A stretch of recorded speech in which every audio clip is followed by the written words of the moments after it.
Buenas noches y bienvenidos a On the Record, el programa de entrevistas en profundidad de i24 News English.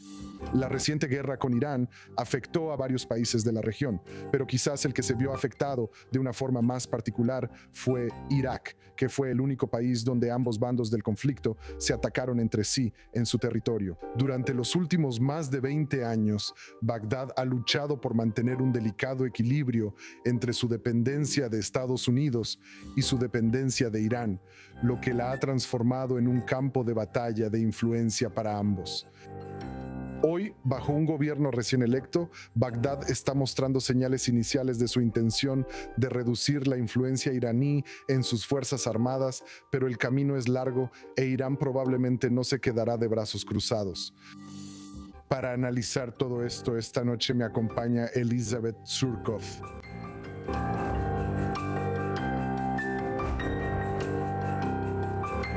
Elizabeth Tsurkov es una investigadora de Medio Oriente enfocada en la región del Levante. Es miembro del New Lines Institute for Strategy and Policy, un grupo de expertos con sede en Washington, D.C., y también es investigadora en el Forum for Regional Thinking, un grupo de expertos israelí-palestino con sede en Jerusalén. En marzo de 2023, mientras realizaba investigaciones en Bagdad, Elizabeth Tsurkov fue secuestrada por Kataib Hezbollah de Irak, una organización terrorista designada por Estados Unidos y un grupo proxy iraní que la mantuvo como rehén durante 903 días antes de su liberación en septiembre de 2025. Actualmente es estudiante de doctorado en el Departamento de Política de la Universidad de Princeton. Elizabeth Tsurkov, muchas gracias por acompañarme esta noche. Es un placer. Entonces, ¿qué tiene de único Irak que, básicamente, para decirlo claramente, lo convirtió en el único país que se atacó a sí mismo durante la guerra con Irán? Sí. En realidad es bastante notable porque las milicias respaldadas por Irán que operaban en Irak en realidad atacaron al propio Irak y no solo, ya sabes, a la región del Kurdistán. Y hay algunas milicias kurdas iraníes que están basadas ahí y hubo reportes sobre la intención de Israel de usarlas para atacar, para llevar a cabo esencialmente una invasión terrestre a Irán. Así que no solo esos objetivos fueron atacados o los vinculados al gobierno regional del Kurdistán del Norte, sino también campos petroleros y hoteles del gobierno iraquí. Parece que están intentando aumentar los precios del petróleo y así beneficiar a Irán mientras perjudican a su propio país. Así que estas milicias están muy claramente, ya sabes, llevando a cabo la agenda de Irán y por lo tanto están dispuestas a dañar a su país siempre y cuando beneficie a Irán. Y vemos esto también incluso en actividades que no son de combate. Mientras que, ya sabes, actualmente el parlamento iraquí está muy dominado por las fuerzas chiitas, pero también de otras sectas que son en gran medida pro-iraníes. Y estas fuerzas, por ejemplo, durante muchos años bloquearon cualquier plan para conectar, por ejemplo, Basora en el sur de Irak con Aqaba en el sur de Jordania, lo que habría permitido que el petróleo fluyera a través de un oleoducto hacia Aqaba y proporcionara una ruta alternativa al estrecho de Hormuz. Y ahora Irak está pagando un precio inmenso por esto porque, ya sabes, depende casi totalmente del estrecho de Hormuz. Así que están enviando parte del petróleo a través de la región del Kurdistán, por Turquía y ahora también por Siria, básicamente transportando este petróleo en camiones. Y por supuesto, transportando en camiones no puedes exportar tanto como puedes exportar por mar y además es mucho más caro. Así que estas milicias y fuerzas políticas leales a Irán han dañado significativamente a Irak a lo largo de los años y ahora estamos viendo realmente una manifestación extrema de esto. Y estas milicias atacando al propio Irak y también atacando a países vecinos, dañando así las relaciones diplomáticas entre Irak y otros países e invitando a represalias de Estados Unidos. Así que las milicias iraníes bombardearon Irak, pero también Estados Unidos realizó varios ataques de represalia, matando a decenas de miembros de las distintas milicias que trabajan para Irán dentro del territorio iraquí. Sí, la verdad es que fue un verdadero desastre seguir la situación en Irak con ambos bandos peleando en el mismo territorio. Eso es algo realmente único de ese territorio. Ahora, quiero preguntar sobre el nuevo gobierno encabezado por Ali al-Saidi. Este gobierno ha declarado repetidamente que tiene la intención de desarmar a las distintas milicias. La mayoría de ellas están alineadas con Teherán, pero no todas, y buscan integrarlas bajo un mando unificado de las Fuerzas Armadas iraquíes. Ahora, aunque un puñado de estas milicias ha dicho que están dispuestas, e incluso una o dos comenzaron la transición ceremonial, las milicias respaldadas por Irán más poderosas básicamente han dicho que no van a cooperar. Entonces, ¿qué tan viable es este plan para desarmar a estas milicias en Irak? Bueno, no hemos visto ningún plan viable o claro articulado por el gobierno iraquí. Tampoco está claro si esta integración al ejército iraquí no va a trasladar simplemente este tipo de fuerza proxy de Irán, de la Hashd al-Shaabi, de las fuerzas de movilización popular al ejército iraquí. Si su mando sigue viniendo desde dentro de estas milicias y si se integran al ejército iraquí como unidades completas, básicamente solo estamos moviendo el problema de un lugar a otro. Y en este momento no está nada claro qué va a pasar e incluso hasta cierto punto qué está pasando actualmente. Porque aunque algunas de estas milicias han declarado que, ya sabes, que están entregando sus armas, en realidad vemos que la implementación definitivamente está fallando. Y hay mucha incertidumbre respecto a lo que realmente está sucediendo sobre el terreno. Y mientras tanto, quiero decir, las tres milicias que anunciaron que están, ya sabes, integrándose al Estado y desarmándose, etcétera, todas básicamente lo anunciaron como una decisión interna que se lleva a cabo por decisión propia en lugar de obedecer la autoridad del Estado. Así que, y por supuesto, luego está el desafío de las milicias, las tres principales milicias que han anunciado que no van a desarmarse. Esas eran las milicias que estaban llevando a cabo la gran mayoría de los ataques contra objetivos estadounidenses en la región e Irak, bombardeando sus propios campos petroleros. ¿Y estas milicias son las más cercanas a Irán? Esencialmente, dentro de su estructura de mando, hay iraníes presentes que llevan a cabo y supervisan los ataques y supervisan el contrabando de armas desde Irán.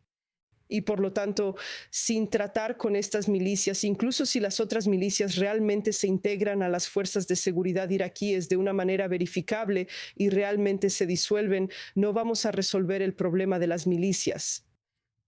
Exactamente, porque eso es parte del problema que estás describiendo, que ellos reciben, incluso ahora, sus órdenes permanentes de Teherán, pero su sueldo de Bagdad.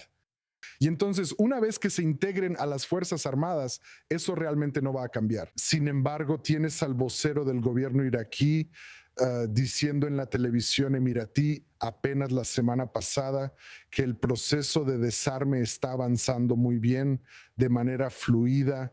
Entonces, ¿crees que esto responde a una intención real de Bagdad de desarmar a estas milicias o es una imposición externa con la que están cooperando para apaciguar a Washington?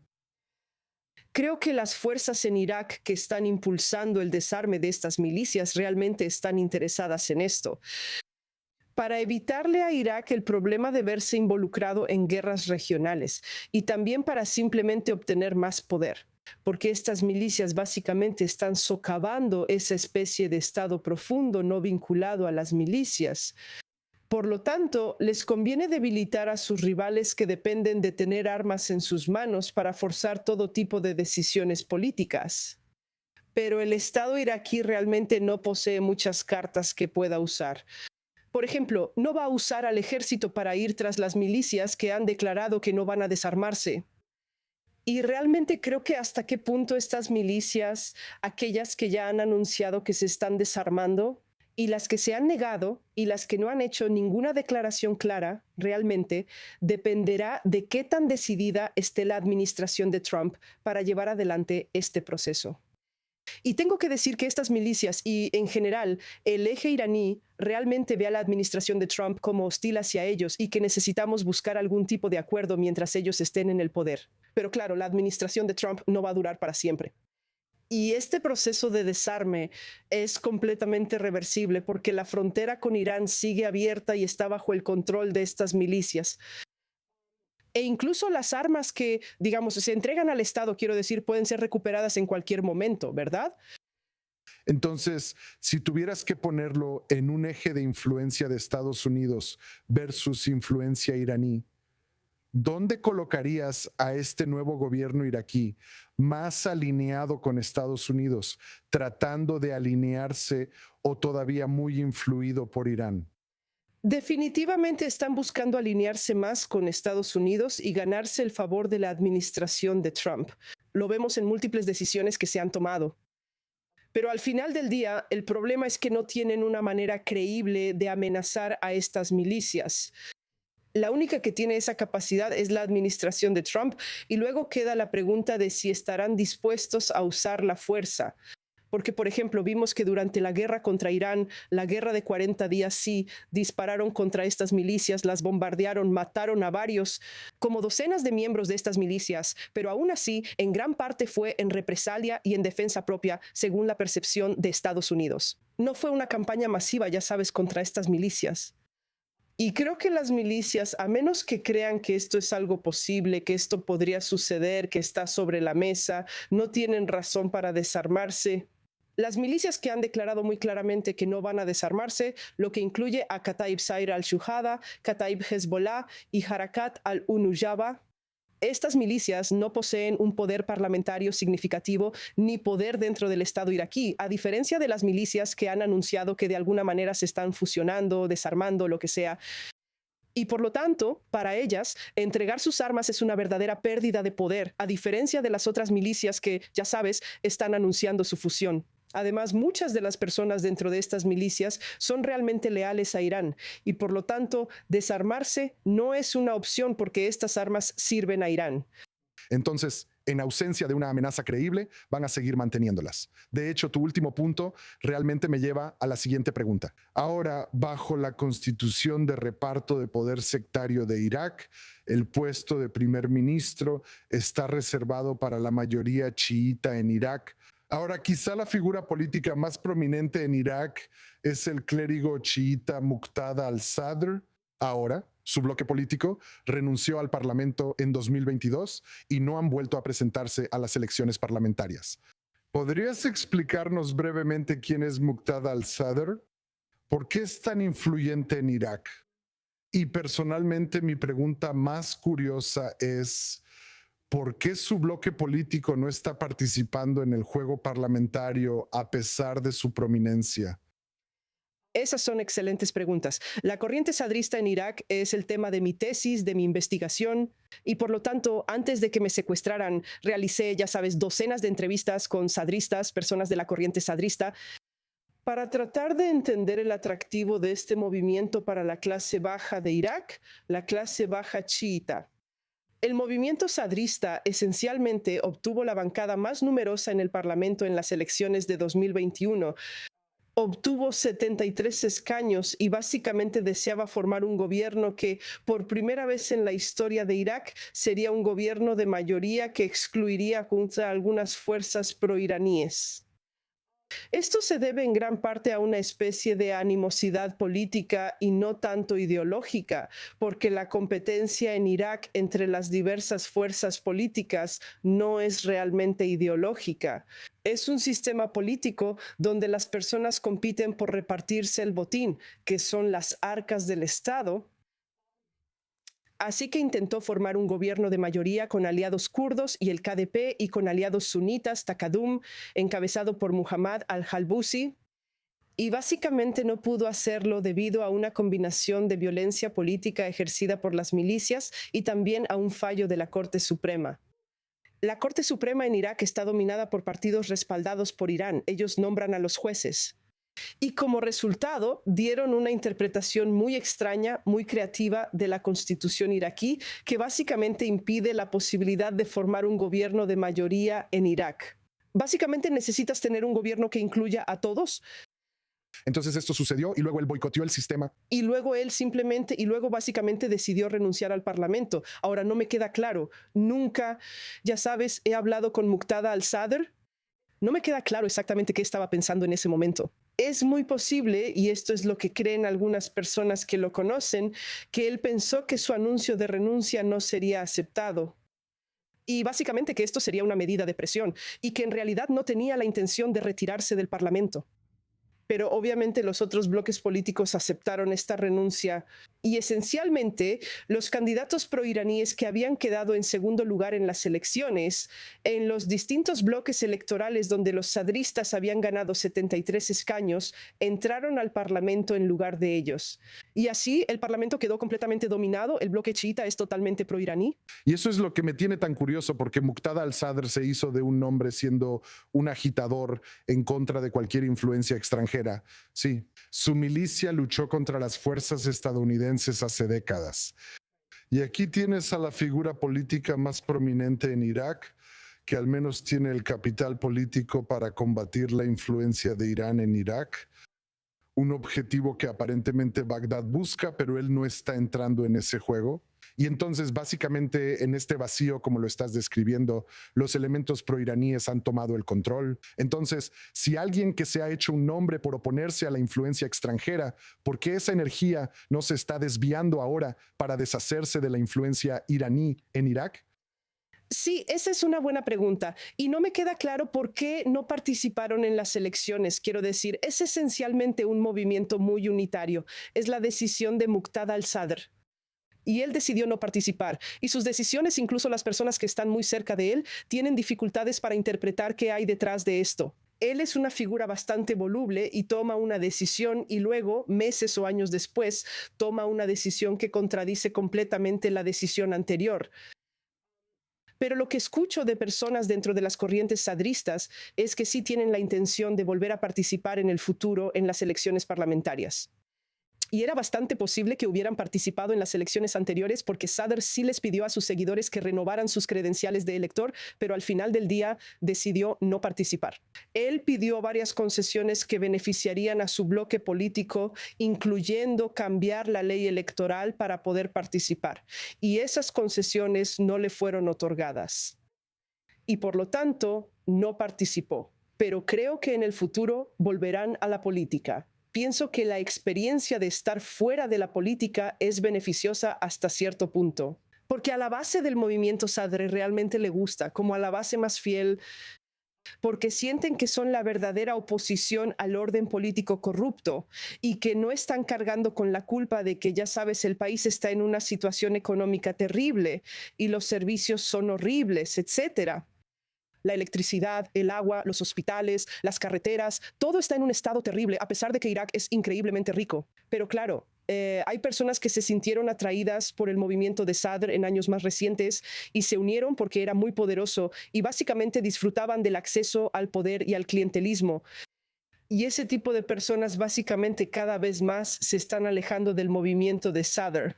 Por ejemplo, yendo a votar y uniéndose a Saif al-Haq u otras fuerzas políticas que son proiraníes. Sí, creo que de cara al futuro, no solo será muy interesante observar a Muqtada al-Sadr, sino que creo que la clave para la salvación de Irak está en su influencia política. Eso es solo, bueno, quiero decir... Él estaría extremadamente molesto de escuchar que una israelí piensa de esa manera. Él es muy, muy anti-israelí. Durante las protestas que organizaron los sadristas e incluso en las oraciones que organizaron, gritan Cala Israel, Cala América, no a Israel. Está bien, no estoy pidiendo la normalización entre Bagdad y Jerusalén todavía, pero sí creo que si Irak quiere deshacerse o al menos disminuir la influencia de Irán, él es la clave. Ahora, hablamos hace unos minutos sobre las poderosas milicias en Irak que son apoyadas por Irán. Quizá la más influyente es Kataib Hezbollah, que te mantuvo como rehén durante casi 2 años y medio. Ahora estabas investigando estas milicias antes de tu cautiverio. Fuiste rehén de una de ellas y ahora has vuelto a investigarlas. Tengo curiosidad, ¿ha cambiado tu visión de estas milicias como resultado de tu experiencia personal, una experiencia personal difícil? Entonces, para ser clara, antes de mi secuestro, no estaba investigando a fondo estas milicias. Estaba leyendo lo que otras personas publicaban. Hice algo de investigación sobre las violaciones de derechos humanos que cometieron contra personas desplazadas en el norte. Pero no realicé mi propia investigación sobre estas milicias, con la excepción de hablar con algunas de sus víctimas, porque es extremadamente peligroso acercarse a ellas. Y aunque para mi tesis doctoral aprender sobre las personas que han dejado la corriente de Sadr, por ejemplo, y se han unido a estas milicias, habría sido beneficioso, no lo hice simplemente por el riesgo que implicaba. Pero obviamente, después de que me secuestraron, ya sabes, ya estaba en sus manos y pasé tiempo con ellos. Y aprendí muchísimo, aprendí muchísimo. Creo que por este tipo de situación única, obviamente horrible, pasé mucho tiempo con ellos. Entablando conversaciones, especialmente durante el periodo inicial de interrogatorios y tortura, y tratando de entender su visión del mundo. Y creo que, entendí bastante bien las teorías de conspiración que el eje proiraní difunde. Por ejemplo, que Israel y Estados Unidos crearon a ISIS y Jabhat al-Nusra, por ejemplo, en Siria. Algunos de ellos realmente creen que esto es verdad. Y sospecho que la mayoría de los miembros de base e incluso comandantes de menor rango e incluso algunos comandantes de alto rango creen estas tonterías. Sí, tienen estas teorías de conspiración extrañas y tienen una inclinación un poco pro-iraní, pero básicamente están motivados por la necesidad de un salario. Así que las filas de estas milicias, quiero decir, estas milicias cuando se establecieron eran bastante pequeñas y gradualmente expandieron sus filas cuando entraron por primera vez a Siria en 2013 para apoyar al régimen de Assad. Y luego en 2014, cuando ISIS invadió Irak y, ya sabes, Irak colapsó por Nuri al-Maliki y la manera en que corrompió al ejército. Y luego hubo una expansión importante. La más grande de estas milicias ocurrió después de 2017, después de que terminó la lucha contra ISIS. Así que, básicamente, la mayoría de las personas dentro de estas milicias son personas que Cuando un tercio del país fue ocupado por ISIS, cuando ISIS estaba cerca de Samarra, que es el hogar de 2 santuarios sagrados chiitas, las tumbas de 2 imanes chiitas, ellos se quedaron en casa. Pero al principio no había salarios disponibles porque la gente incluso vendía las joyas de oro de sus esposas, por ejemplo, y compraba un AK-47 y viajaba al frente para luchar contra ISIS. Entonces estas personas se quedaron en casa, pero luego, cuando hay salarios disponibles y no hay peligro, es cuando se unen. ¿Qué te dice eso sobre estas personas, verdad? Las motiva el beneficio material. Ahora, hay personas que son ideológicas dentro de estas milicias, pero según mi experiencia e interacción con la gente, realmente son una minoría. Son las personas que a menudo operan dentro de estas redes que están comandadas por personal de la Guardia Revolucionaria Islámica. Y están realmente dispuestos a dañar a su país por el bien de Irán y no ven ningún problema con eso. Pero muchos otros en realidad son solo una especie de mercenarios. ¿Verdad? Ellos están ahí por un sueldo fijo. Un sueldo. Y hasta muchos de los comandantes de estas milicias son multimillonarios. Algunos de ellos tienen miles de millones de dólares, no en dinares iraquíes, ¿no? ¿Sabes? Estas son personas que disfrutan la vida, que no robaron todo ese dinero para luego convertirse en mártires. Así que proclaman, sí, somos guerreros sagrados, etc. No, son ladrones. Por supuesto, creen en algunas teorías de conspiración, ya sabes, son pro-iraníes, etc. Están orgullosos de los éxitos iraníes. Pero al final del día quieren vivir y quieren ganar dinero. Creo que este es básicamente el caso. Yo diría, ya sabes, que esto también se dice sobre la Guardia Revolucionaria iraní y sobre Hezbollah. En última instancia, estas son personas en economías en dificultades que simplemente buscan una manera de mejorar su situación. Con Hezbollah, sí, hay personas que se unieron por un salario, especialmente después del colapso económico de 2019 en Líbano. Pero también hay personas que son creyentes genuinos que pasaron por las escuelas de Hezbollah desde una edad muy temprana. Sí. Ellos empiezan su programa de scouts y realmente están muy adoctrinados y están felices de morir porque creen que van a ir al cielo. Sí, muy bien. Vamos a pasar a la última parte del programa. Es la sección de preguntas rápidas. Te voy a mostrar 3 imágenes y, por favor, dime brevemente lo primero que se te venga a la mente. Entonces, la primera imagen, este es el presidente sirio Bashar al-Assad y el presidente de Estados Unidos, Trump, en la Casa Blanca. Quiero decir, realmente creo que esta es una de las mejores políticas que ha seguido el presidente Trump. Esto realmente es una bendición para Siria porque sin el levantamiento de las sanciones, Siria definitivamente habría seguido siendo un estado fallido. Ahora, al menos, Siria tiene una oportunidad. Muy bien, esta es la segunda imagen, el presidente turco Recep Tayyip Erdogan. Él es un dictador. Esa es la primera palabra que me viene a la mente. Turquía parecía ser un modelo de combinación de Islam y democracia. Y ahora quiero decir, ya no hay oposición ni medios libres. Es muy, muy triste. Muy bien. Y la última foto, este es el embajador de Estados Unidos en Turquía y enviado especial a Siria y a Irak, Tom Barrack.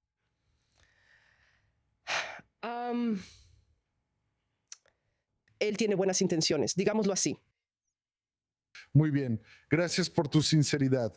Creo que vamos a tener que leer entre líneas en esa parte, pero por ahora vamos a dejarlo ahí. Quiero agradecerte de nuevo, Elizabeth Surkov, por acompañarme esta noche.